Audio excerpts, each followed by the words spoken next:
ఊరిలో రాము అనే యువకుడు ఉండేవాడు. బూట్ పాలిష్ చేస్తూ కడుపు నింపుకునేవాడు. కరోనా వ్యాధి కారణంగా దేశంలో లాక్డౌన్ విధించారు. పోలీసులు ప్రజలు ఇళ్ల నుంచి బయటికి రాకుండా గస్తీ కాస్తున్నారు. పాపం రాము నివసించేది ఫుట్పాత్ పైన. అక్కడే ఒక కంబళి పరుచుకుని నిద్రపోయేవాడు.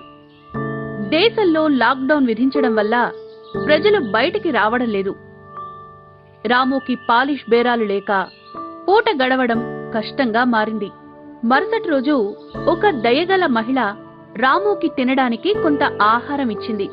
అది రాము తింటోండగా అక్కడికి ఆకలితో ఉన్న ఒక కుక్క వచ్చింది. ఆకలిగా ఉంది, కానీ నా దగ్గర ఒక్కటే రొట్టె ఉంది. సరే, ఇది నేను తినడం కన్నా దానికి ఎక్కువ అవసరం అని ఆలోచించి కుక్కకి ఆహారం పెట్టాడు. అప్పటినుంచి కుక్క ప్రతిరోజు రాము దగ్గరకొచ్చేది. రాము కూడా దానికి ఆహారం పెట్టేవాడు. అలా రాము కుక్కని ప్రేమగా చూసుకునేవాడు. ఆ కుక్కకి మోతీ అని పేరు పెట్టాడు. మోతీ, నీ మెరుస్తున్న కళ్ళు చూస్తుంటే నాకున్న బాధలన్నీ మర్చిపోతున్నా. ఈ లోకంలో నువ్వే నా నిజమైన మిత్రుడివి. అలా రోజు రాముతో పాటే మోతీ కూడా ఆహారాన్ని తింటూ అక్కడే ఉంది. రాముకి మోతీకి ఆహారం ఇవ్వడం కష్టంగా ఉండేది. దానికి రాము ఇంటింటికి వెళ్ళి బూట్ పాలిష్ చేస్తే. మరుసటి రోజు ఒక ఇంటికి వెళ్లి తలుపు తట్టాడు. మేడం, బూట్ పాలిష్ చేసే పని ఇప్పించండి, చాలా కష్టంలో ఉన్నాను. బయటికి వెళ్లే పనే లేదు, బూట్ పాలిష్ అవసరమే లేదు. పాలిష్ చేసి ఆ బూట్లకి పూజ చెయ్యాలా ఏంటి? పాలిష్ అవసరం లేకపోతే ఈ కుక్క కోసం 2 రొట్టెలైనా ఇవ్వండి అమ్మా. లేదు లేదు, ఇవాళిస్తే రేపు మళ్ళీ ఇక్కడికొస్తారు. 1, 2, 3 అంటూ అన్ని కుక్కల్ని తీసుకొస్తావు. ఇక్కడే డేరా వేసుకుని ఉంటావు. ఇదే పని చేస్తావు. ఏం లేదు, వెళ్ళు వెళ్ళు అని లోపలికి వెళ్లి తలుపు వేసుకుంది. రాము ఎంతో కొంత ఆహారం సంపాదించి మోతీకి పెట్టేవాడు. ఇద్దరూ రోడ్డు పక్కన నిద్రపోయేవారు.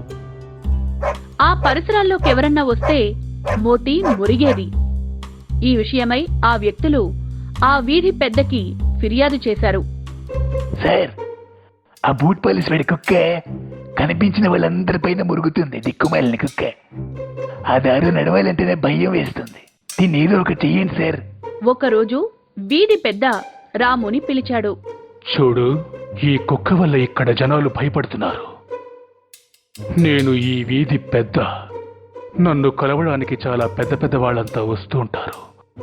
ఈ ఊర కుక్క వల్ల వాళ్ళ మర్యాదకి భంగం కలుగుతుంది. నా మాట విని ఈ కుక్కని ఎక్కడికైనా తీసుకెళ్లి వదిలేయి. కాని రాము మోతీని వదిలిపెట్టలేదు. మోతీతో పాటు ఇతర జంతువులు కూడా ఆహారం కోసం రాము దగ్గరికి రావడం మొదలుపెట్టాయి. ఈ విషయం వెంటనే పోలీసులకి చెప్పాలి. ఇలా ఊర్లో ఉన్న జంతువులన్నీ వచ్చేస్తే ఈ వీధి గందరగోళం అవుతుంది. అప్పటి నుంచి వీధి జనం జంతువులు తమ ఇంటి ముందుకొస్తే తలుపులు వేసుకునేవారు. అప్పట్నుంచి ఆ వీధిలోకొచ్చిన ఏ జంతువుల్ని చూసినా ఆ వీధి జనం కొట్టడానికొచ్చేవారు. ఒకరోజు వీధి పెద్ద కోడలు తన పసిబిడ్డని ఇంటి బయట ఉయ్యాలలో పడుకోపెట్టి పని మీద బయటికి వెళ్ళింది. ఆమె తిరిగొచ్చేసరికి ఉయ్యాలలో పసిబిడ్డ కనిపించలేదు. బిడ్డను వెతుకుతున్న వాళ్లకి మోతీ బిడ్డను కరుచుకొని ఎదురుగా రావడం కనిపించింది.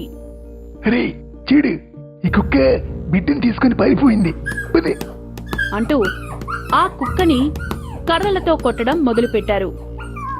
ఇది తెలిసి రాము అక్కడికి పరుగునొచ్చి, దాన్నేం చేయకండి, కొట్టద్దు. ఏంటి కట్టద్దు? బిడ్డను ఎత్తుకుపోవడం మేము కళ్ళారే చూసాం. మీరు పొరబడ్డారు. ఈరోజు మోతీ 2 వ్యక్తులు బిడ్డని ఎత్తుకొని పారిపోవడం చూసింది. వాళ్ళని కరిచి బిడ్డని కాపాడింది. మమ్మల్ని క్షమించు.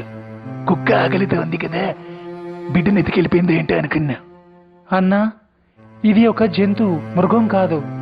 మృగంకి విచక్షణ ఉండదు, కానీ జంతువు విచక్షణ కోల్పోదు. 2 రోజుల నుంచి ఆకలితో ఉన్న మోతీ పసిబిడ్డని కాపాడింది. దాని ప్రాణాలను పణంగా పెట్టి కాపాడింది. మీ అనుమానంతో దాన్ని కొట్టారు.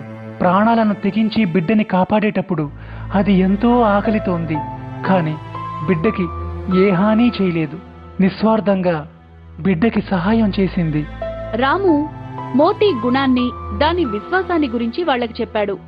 కాని అప్పటికే ఆకలితో ఉన్న మోటీ వాళ్ళు కొట్టిన దెబ్బల వల్ల దాని ప్రాణం నెమ్మదిగా పోయింది. ప్రేమతో మెరిసే దాని కళ్ళు శాశ్వతంగా మూతపడ్డాయి. కనుక మిత్రులారా, మూగజీవుల పట్ల ప్రేమతో ఉండండి. అవి కూడా ఎప్పుడూ మన పట్ల విశ్వాసంతో ఉంటాయి. మరి ఇలాంటి మంచి మంచి పద్యాలు, పాటలు, కథలు చూడాలనుందా? ఇంకెందుకు ఆలస్యం? వెంటనే మీ అమ్మా నాన్నలకు చెప్పి మాకు సబ్స్క్రైబ్ చేయించరా?